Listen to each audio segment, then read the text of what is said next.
नमस्कार, पक्ष विपक्ष में आपका स्वागत है। मैं हूं आपके साथ रविंद्र सिंह। बढ़ते हैं आगे और जरा समझने की कोशिश करते हैं कि आखिर सियासत का ये कौन सा दौर चल रहा है जिसमें संविधान को ताक पर रखकर कुछ भी बोल दिया जाता है।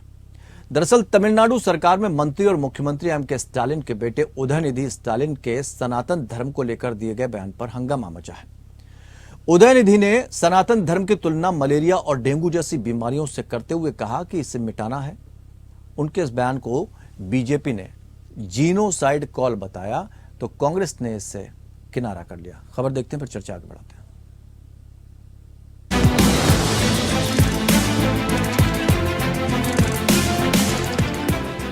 सियासत का कोई धर्म नहीं होता, लेकिन धर्म पर सियासत खूब होती रही है। अब एक बार फिर धर्म सियासत के केंद्र में है। सियासी नेता धर्म की अपनी सहूलियत से व्याख्या कर रहे हैं और इस व्याख्या पर अपनी सियासी सहूलियत के हिसाब के समर्थन और विरोध हो रहा है। तमिलनाडु सरकार में मंत्री और मुख्यमंत्री एम के स्टालिन के बेटे उदयनिधि स्टालिन के सनातन धर्म को लेकर दिए गए बयान पर हंगामा मचा हुआ है। उदयनिधि ने सनातन धर्म की तुलना डेंगू, मलेरिया और कोरोना जैसी बीमारियों से की है। उन्होंने कहा कि सनातन धर्म सामाजिक न्याय और समानता के खिलाफ है। सनातन का सिर्फ विरोध नहीं किया जाना चाहिए, बल्कि इसे समाप्त ही कर देना चाहिए। अब उदयनिधि के इस सियासी बयान पर धर्म युद्ध शुरू हो गया है। बीजेपी समेत धार्मिक संगठनों के नेता आग बबूला हैं। उनके इस बयान को बीजेपी ने जेनोसाइड कॉल बताया है। सनातन को कुचलने की हसरत वाले कितने ही खाक हो गए, हिंदुओं को मिटाने के खा पाले कितने ही राख हो गए। सुनो घमंडिया गठबंधन के घमंडियों, तुम और तुम्हारे मित्र रहे ना रहे, सनातन था, सनातन है और सनातन रहेगा। ये बार बार प्रयास घमंडिया गठबंधन के एक के बाद दूसरे नेता ने किया है हिंदुओं पर वार करने का, चाहे वो शब्दों से हो, बम से हो या उनको कुचलने की बात हो। रामनामी का जुलूस अगर बंगाल में निकलता है तो बम और गोली चलाई जाती है। बिहार में रामायण पर और मां सीता पर अपशब्द कहने वाले और यूपी में ये घमंडिया गठबंधन के नेता नहीं थकते। हिंदू आतंकवाद कहने की होड़ कांग्रेस में एक के बाद दूसरे नेता की लगी है। आखिर इनकी मंशा और मानसिकता क्या है? ये राजनीति के लिए इतना नीचे गिर जाएंगे कि सनातन धर्म को खत्म करने की बात करेंगे। हालांकि उदयनिधि स्टालिन के बयान का कांग्रेस न विरोध कर रही है और न ही समर्थन कर पा रही है। देखिए, मैं समझता हूं कि कभी कभी ना हम लोगों को प्रतीक मुहावरों के अंदर जाकर के सोचना होगा। इस देश में कबीर अगर आज पैदा हो जाए और वो दोहा पढ़ दे, जो तू बाभन बाभनी जाया, अन बाट काहे नहीं आया, जो तू तुरक तुरक नहीं जाया, भीतर ही खतना काहे न कराया, क्या करिएगा? कबीर को फांसी पे लटका दीजिएगा। एक हिंदुस्तान का एक मिजाज रहा है, कई लोगों की सनातन में कई सारी विकृतियां हैं। क्या जाति व्यवस्था अच्छी चीज है? क्यों सीवर में उतरने वाले की जाति नहीं बदलती है? ये सारे सवाल हैं। अगर किसी ने कुछ कह दिया तो लेके उड़ गए। कमाल की बात है भाई। 24 घंटे बीतने के बाद उदयनिधि स्टालिन के सनातन समाप्ति स्टेटमेंट को उसका खंडन करना तो दूर, कांग्रेस पार्टी के केसी वेणुगोपाल जी आकर सर्वधर्म संभाव तो कहते हैं, परंतु उसी समय पर जिस प्रकार से प्रियंक खड़गे, मल्लिकार्जुन खड़गे के पुत्र इस बयान को जायज ठहराते हैं और कार्ति चिदंबरम के बाद ये एक और नेता है जो उसको जायज ठहराते हैं, तो इसका मतलब साफ है कि ये बयान केवल उदयनिधि स्टालिन का नहीं, ये बयान दरअसल पूरे गठबंधन का है। दरअसल इस साल के अंत में देश के 5 राज्यों में विधानसभा चुनाव है और इसके बाद अगले साल लोकसभा चुनाव है। मध्य प्रदेश और छत्तीसगढ़ में तो कांग्रेस बीजेपी स्टाइल में हिंदुत्व के पिच पर खेल रही है। कांग्रेस के बड़े नेता मंदिरों में पूजा अर्चना करते दिख रहे हैं। ऐसे में उदयनिधि स्टालिन के बयान पर प्रतिक्रिया देने में कांग्रेस के बड़े नेता फूंक फूंक कर कदम रख रहे हैं, लेकिन कांग्रेस के कुछ नेता पार्टी का खेल बिगाड़ भी सकते हैं। तमिलनाडु की शिवगंगा सीट से कांग्रेस सांसद और पूर्व केंद्रीय मंत्री पी चिदंबरम के बेटे कार्ति चिदंबरम ने उदयनिधि के बयान का समर्थन किया है। उन्होंने कहा कि सनातन धर्म एक कास्ट हायरार्कियल सोसाइटी के लिए कोर्ट के अलावा और कुछ नहीं है। वहीं खुद कांग्रेस अध्यक्ष मल्लिकार्जुन खड़गे के बेटे कांग्रेस की सियासी परेशानी बढ़ाते हुए नजर आ रहे हैं। कर्नाटक सरकार में मंत्री और कांग्रेस अध्यक्ष के बेटे प्रियंक खड़गे ने उदयनिधि स्टालिन के बयान को सही बताया है। वहीं आरजेडी नेता मनोज झा ने भी उदयनिधि का समर्थन किया है। उन्होंने कहा कि मंत्री उदयनिधि ने पेरियार, अंबेडकर और समानता की विचारधारा के बारे में बात की है, इसीलिए ये हिंदू समुदाय के खिलाफ नहीं है। हम संघ परिवार के एजेंडे का विरोध और आलोचना कर रहे हैं। देखिए, तमिलनाडु के मुख्यमंत्री हैं एम.के. स्टालिन, उनके बेटे हैं उदयनिधि, जिन्होंने ये सनातन धर्म पे प्रहार किया है। सनातन धर्म पे प्रहार ही नहीं, सनातन धर्म को समाप्त करने का अभियान उठा लिया है। और एक कांग्रेस नेता चिदंबरम के बेटे। इनका ये जहरीला बयान, इनका इस देश की, जो हमारी समाज की कौमी एकता की जो सबसे बड़ा आधार है, उस पे चोट करके देश को एक बहुत संकट में डालने वाला बयान है। सनातन पर शुरू हुए धर्म युद्ध में कांग्रेस समेत विपक्षी गठबंधन इंडिया के नेताओं के बयान पर बीजेपी सवाल उठा रही है। कांग्रेस पर हमला करने के लिए केंद्रीय मंत्री धर्मेंद्र प्रधान ने मोर्चा संभाल लिया है। अब उदयनिधि के दक्षिण भारत में दिए गए बयान से उत्तर भारत की सियासत गर्मा गई है। भले ही दक्षिण में हिंदुत्व वोट पाने का सियासी हथियार नहीं हो, लेकिन उत्तर भारत में धर्म बड़ा सियासी मुद्दा है। ऐसे में सनातन धर्म पर विवादित बयान चुनावों में बड़ा मुद्दा बन सकता है। बीजेपी ने इस मुद्दे को जोर शोर से उठाने की तैयारी कर ली है, जो इंडिया बनाम एनडीए की जंग में विपक्षी गठबंधन इंडिया की उम्मीदों को बड़ा झटका दे सकता है। Bureau report, APN news.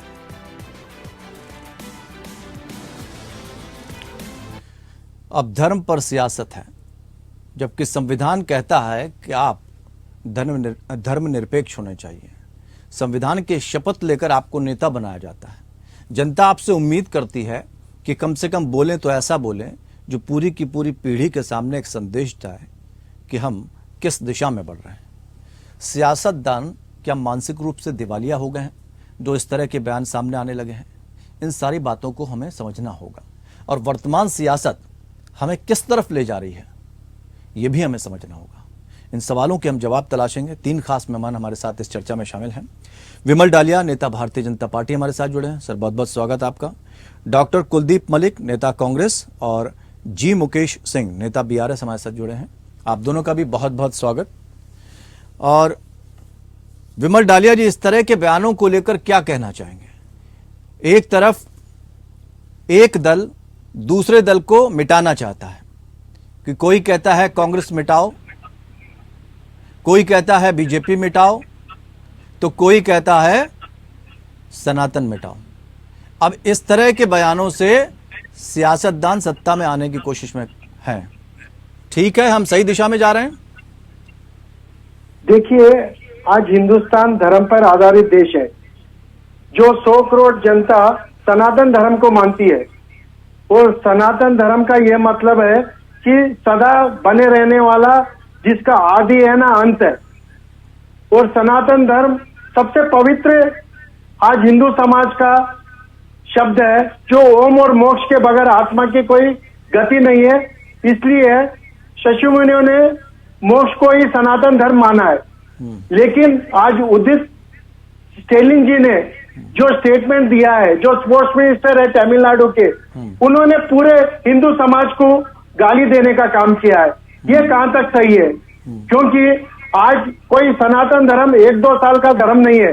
और जो गठबंधन, जो आज इंडिया जो गठबंधन बना है, वो वैसे सब जो बात को समर्थन करते हैं, 100 करोड़ हिंदुओं को खत्म करने की बात करते हैं, ये बहुत गलत चीज है। ये हिंदू समाज के लिए बहुत बड़ी ठेस पहुंची है। मैं ये चाहता हूं कि बहुत तबके में जाके हिंदू समाज इसके बारे में विचार करके और बहुत बड़ा सबक सिखाने का काम आ गया है। अब इंडिया गठबंधन को उखाड़ के फेंकने का काम आ गया है, क्योंकि जिस प्रकार कांग्रेस धर्म की राजनीति कर रही है, ये बहुत गलत चीज है। ये चीज हिंदुस्तान में लागू नहीं होती है, जहाँ 100 करोड़ जनता सनातन धर्म को मानती है। आप ये राजनीति सिर्फ कांग्रेस कर रही है? ये राजनीति सिर्फ कांग्रेस कर रही है? हाँ, क्या ये इस तरह समर्थन कर रही है? नहीं तो कांग्रेस अगर ओपन में आके बोलती थी, हाँ, आज कांग्रेस ओपन में आके बोलना था कि भाई शैली जी आपने जो नहीं, बोला है मैं वो दूसरा गलत बोला सवाल है। कर रहा हूं, मैं दूसरा सवाल कर रहा हूं विमल डालिया साहब, क्या इस तरह की सियासत सिर्फ कांग्रेस कर रही है? नहीं, कांग्रेस के साथ साथ आप देखो शिवसेना भी वही काम कर रही है, आपकी दूसरे पार्टी नहीं दल भी कर रही वही है? काम कर।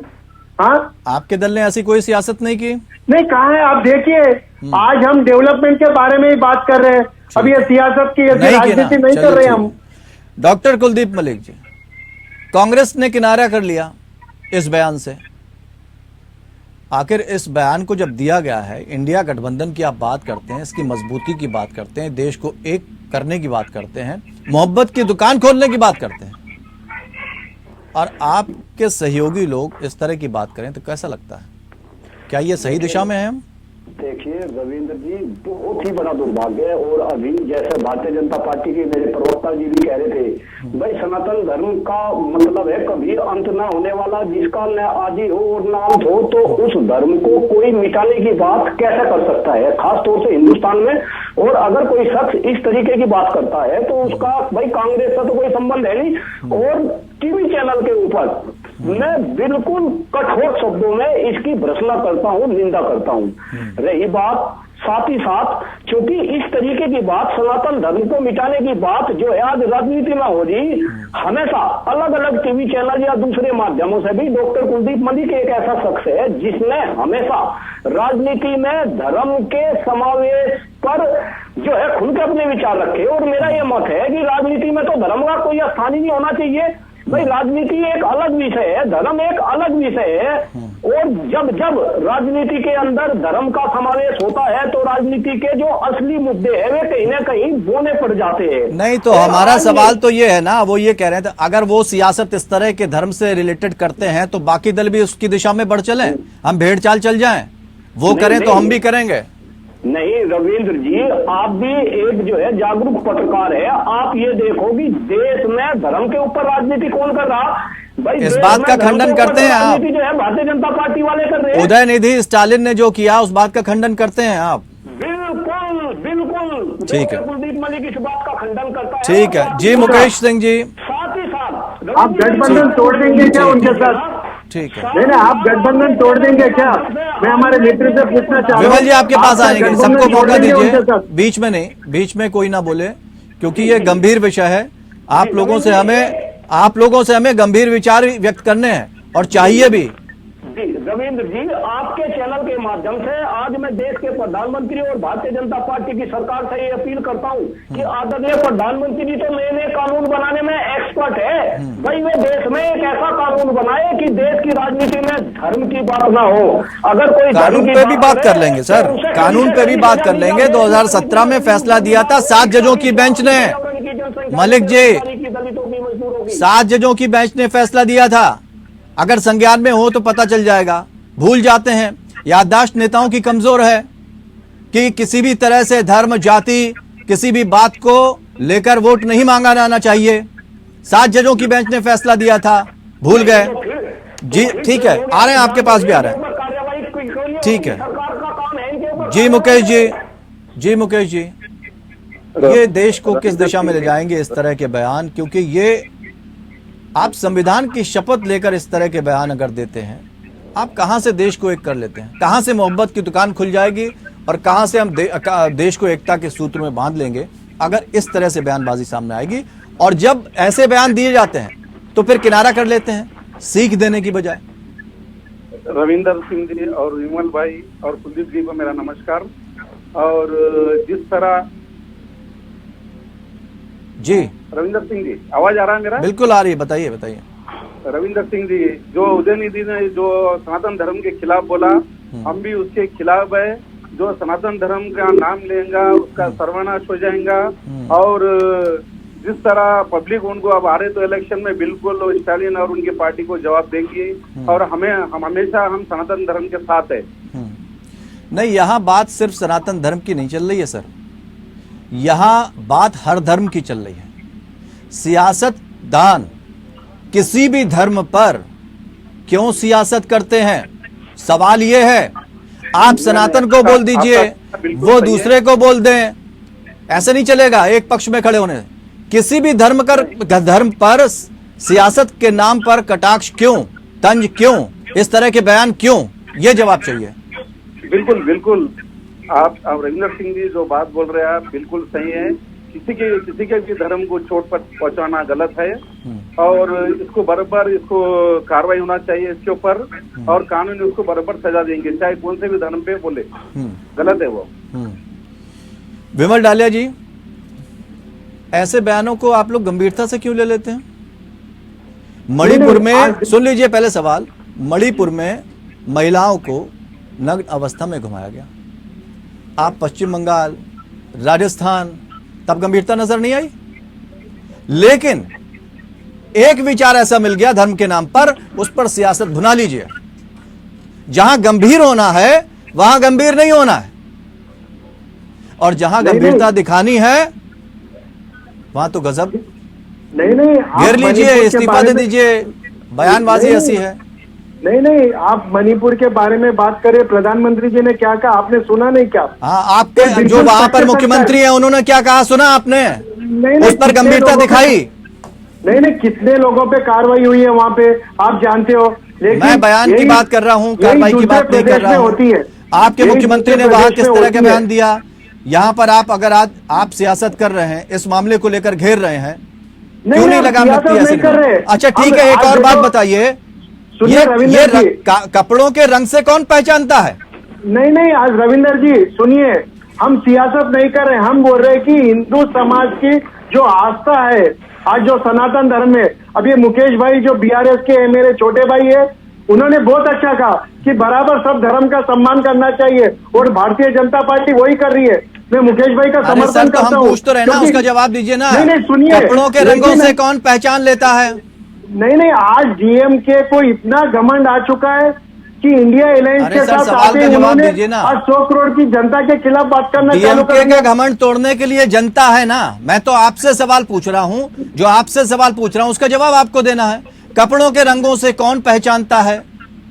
कोई नहीं पहचानता है, अपने कर्म और अपने काम से पहचानता है। हाँ, तो ये बयान किसका था? नहीं कर रहे, ये बयान किसका था कि हम कपड़ों के रंग से पहचान लेते हैं?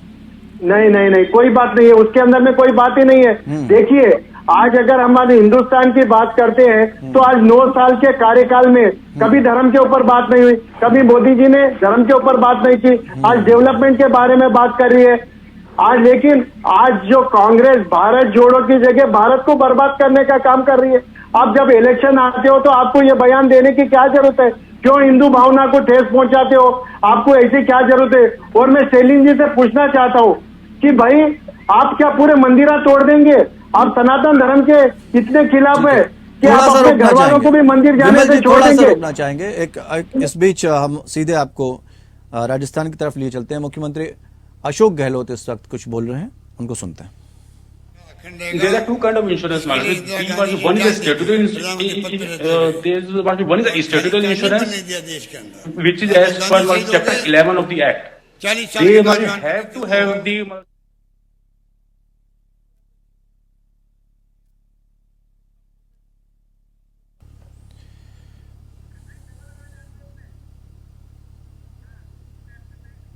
जिस तरह का बयान उदयनिधि का आया है उस पर सबने आपत्ति जाहिर की है। सियासत गर्म है। तीनों खास मेहमान जुड़े हैं, सवाल जवाब के इस सिलसिले को आगे बढ़ाते हैं क्योंकि वक्त कम है। विमल जी, आपसे शुरुआत करना चाहेंगे। आपने हर चीज पर बड़ी गंभीरता से बोला। एक बयान आया भारतीय जनता पार्टी की नेता की तरफ से, जीनोसाइड कॉल बताया इसको। जीनोसाइड समझते हैं ना, जनसंहार को लेकर बोला। क्या इस तरह के बयानबाजी देनी चाहिए? नहीं, क्या होता है आज जो हिंदू समाज पे उंगली उठाते हैं तो एक दर्द होता है, और दर्द के अंदर में कभी ऐसा कुछ वर्ड निकल जाता है। लेकिन आज उन्हें क्या जरूरत थी? सिर्फ सोनिया गांधी को खुश करने के लिए उन्होंने ये बयान दिया था। मैं सेलिम जी से पूछना चाहता हूँ कि आप क्रिश्चियनिटी को बढ़ावा देते हो? नहीं, वो सोनिया गांधी के नेता हैं क्या? नहीं, वो सोनिया गांधी के इंडिया, जब इंडिया अलायंस के साथ में डीएमके है तो उन्होंने सोनिया गांधी को खुश करने के लिए दिया होगा ये बयान। अच्छा, तो आप फिर किसी से ये सवाल करेंगे कि रविशंकर प्रसाद जी कह रहे हैं क्या राहुल गांधी मंदिर जाते हैं? ये बयान सही है? नहीं, राहुल गांधी जी मंदिर जाते हैं, लेकिन ये ढोंगी पने से जाते हैं, ये बयान हो गया है। आज ये टेम्पररी ढोंगी पने का ठीक। काम कर रहे हैं, नहीं तो मतलब- उन्होंने अभी तक बोल देते थे मतलब कि मंदिर भाई- जाना ढोंग है? कोई दूसरा नहीं, व्यक्ति, आज- दूसरे समुदाय के व्यक्ति या कोई भी व्यक्ति मंदिर जाए तो वो ढोंग कर रहा है। नहीं, हम नहीं, मंदिर आज जाएंगे तो नहीं, ठीक है। नहीं, राहुल गांधी जी ने क्रिटिसाइज नहीं किया ना, इसलिए हम बोल रहे हैं वो ढोंगी है। अच्छा, अगर आज उन जी, अगर क्रिटिसाइज ठीक है, करते तो कुलदीप बराबर जी। बोलते थे कि आपने सही कहा है। जवाब दीजिए। देखिए रविंद्र जी, संक्षेप में मुझे चाहेंगे। पंक्तियां याद आ रही और कृपा करके भारतीय जनता पार्टी के प्रवक्ता इसको ध्यान से सुने, जो 4 पंक्तियां मैं कह रहा। अगर माहौल जहरीला हो जाए तो हर जानो वतन को खतरा है, खुद माली नोच डाले फूलों को तो चमन को खतरा है, औलाद निकम्मी हो जाए तो धन को खतरा है, और अगर सरकार निकम्मी हो जाए तो देश को खतरा है। श्रीमान जी, मैं फिर कह रहा, आप राजनीति में धर्म को जितना बढ़ावा देंगे कहीं ना कहीं इसमें आपका तो फायदा हो जाएगा, इसमें देश का नुकसान हो रहा। जिस इंसान ने ऐसा वक्तव्य दिया उसका भी मैं कटो शब्दों में भर्त्सना कर रहा, लेकिन कम से कम आप भी तो ये एक्सेप्ट करो कि बोल हमें दीजिए कि उनको राजनीति इस्तीफा के देना अंदर धर्म की चाहिए। बात नहीं करनी। नहीं, आपको बोल देना चाहिए उनको इस्तीफा देना चाहिए। बोलिए। नहीं, बिल्कुल उनको इस्तीफा दे देना चाहिए या नहीं देना चाहिए, ये तो दूसरा विषय है। नहीं, आप बोलिए ना। लेकिन किसी भी राजनीतिक आप बोलिए ना कि आप आपके गठबंधन में कोई ऐसा बोलता है तो इस्तीफा देना चाहिए। बिंदास बोलिए। मैं डॉक्टर कुलदीप मलिक इस बात को कह ठीक रहा है। कि इस देश में किसी भी पॉलिटिकल पार्टी के ठीक है नेता जी। को मुकेश जी, आपका आपकी जाने टिप्पणी देना चाहेंगे चाहिए। चलते चलते। कैसे सुधरेगी मैं तो चीज? एक ही बात कहना चाह रहा अगर हूं हम मैं, सब एक ही चाहे- जगह खड़े तो कैसे सुधरेंगी चीज? नहीं, मैं तो रविंद्र जी एक ही बात कहना चाह रहा हूँ, चाहे कौन सी पार्टी में भी जो भी रहे, अपने धर्म के खिलाफ बोलना बहुत ही एक दूसरे जैसा केस उन पे बुक करना चाहिए। और अभी थोड़े दिन पहले भी हमारे पास हैदराबाद में ऐसा हुआ था, जो हमारे भाजपा के एमएलए थे, उनको हमारे बीआरएस गवर्नमेंट उनको अंदर कुछ कानून के तहत उनको अंदर डाले, जो उन्होंने इस्लाम के खिलाफ बोले थे। तो उसी तरह स्टालिन को भी उनको इस्तीफा देना चाहिए और उनको भी जेल में डालना चाहिए। कोई भी हो। सुप्रीम कोई भी कोर्ट ने, धर्म का बिल्कुल, व्यक्ति हो। सुप्रीम कोर्ट ने कहा है कि राज्य की सत्ता के साथ धर्म का मिश्रण स्वीकार नहीं। इन बातों को हमें ध्यान रखना चाहिए, क्योंकि जब आप कुछ बोलते हैं एक नेता के तौर पर तो उसका असर पूरे देश पर पड़ता है, और इस तरह की सियासत जनता को स्वीकार नहीं करनी चाहिए। आप सभी मेहमानों को बहुत बहुत शुक्रिया हमारे साथ इस चर्चा में शामिल होने के लिए। लेकिन अपने नेताओं को भी ये बता देना चाहिए जनता को कि धर्म के ठेकेदार ना बने, और जनता को पता है कि सही क्या है गलत क्या है। इसलिए ऐसे बयानों को गंभीरता से भी नहीं लिया जाना चाहिए, और ना ही ऐसे बयानों को तवज्जो दी जानी चाहिए जो बयान हमें एक दूसरे से अलग करते हैं। देश की आज़ादी में, देश को बनाने में पीढ़ियों ने अपनी जान कुर्बान कर दी, खून से इस जमीन को सींचा है। इतनी आसानी से मत तोड़िए, इस तरह की हरकतें ना करिए कि देश शर्मसार हो जाए, क्योंकि ऐसे नेताओं की देश में ज़रूरत है नहीं। फिलहाल इतना ही। नमस्कार।